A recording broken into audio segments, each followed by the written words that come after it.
Friends, have you ever watched a rocket launch? One of the hardest parts of sending a rocket into space is the beginning, because at first the rocket needs an enormous amount of power to overcome Earth's gravity. That's why rockets use boosters. A booster gives the rocket the initial force it needs to get off the ground, and the same idea applies to building wealth. In your financial journey, there's a stage where the hardest part is simply getting started. When your bank account is almost empty, saving a few hundred or even a few $1,000s can feel incredibly difficult. But when you finally save your first $10,000 on your own, something bigger happens than just seeing a larger number in your bank account. Your mindset starts to change, and that is the financial booster we're talking about today. Imagine having only a few $100s in your account. You might be thinking, how am I going to pay my next bill? When can I afford a new phone? How am I going to pay for a vacation? But once you have $10,000 saved, your questions can start to change. You may begin thinking, how can I protect this money? How can I grow it? Can I use some of it to create a better opportunity for myself? That's not just a difference in money, it's a difference in mindset. And that brings us to the first major change. Your financial thinking starts to change. When you stop spending every dollar you earn and start consistently saving money, your brain slowly begins to think differently.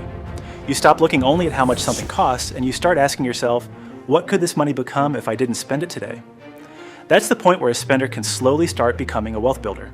The second major change is that you gain the freedom to take better opportunities. Imagine you have a good job, but another company offers you a position with greater potential for growth. The problem is that your income might be uncertain during the first few months.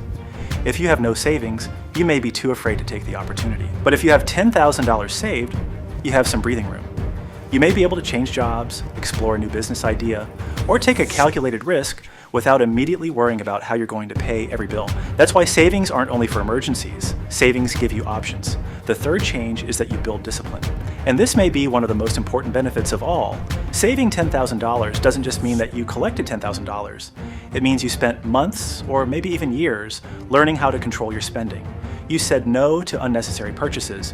You chose your future over instant gratification.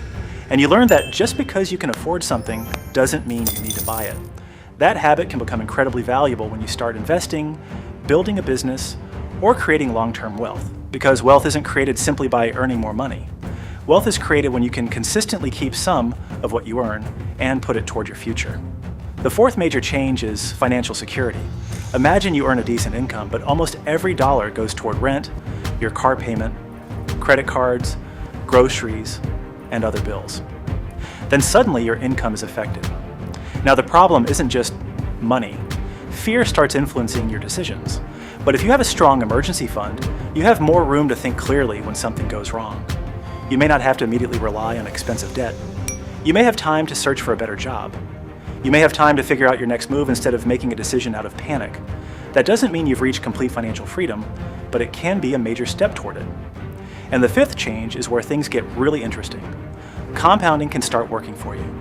When you first save $10,000, that money probably won't make you rich overnight, but if your financial situation allows you to invest appropriately and give that money enough time to grow, time can become one of your greatest advantages. Imagine starting with $10,000 and then continuing to invest consistently over the years. Now you're not relying only on your ability to work for money.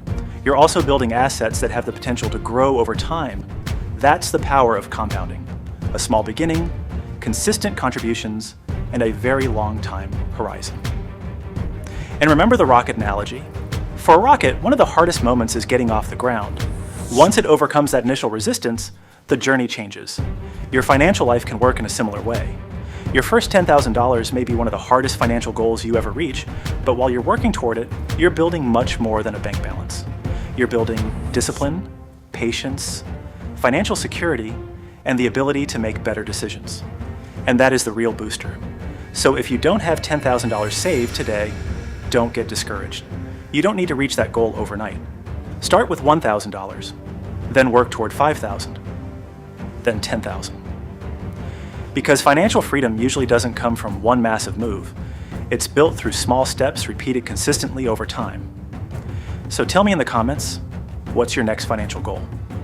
$1,000, $5,000, or $10,000? And if you've already saved $10,000, tell me what changed in your financial life or your mindset after reaching that milestone. And if you enjoy practical financial content that helps you make smarter decisions with your money, subscribe to Money Blueprint. Because building wealth isn't just about making more money.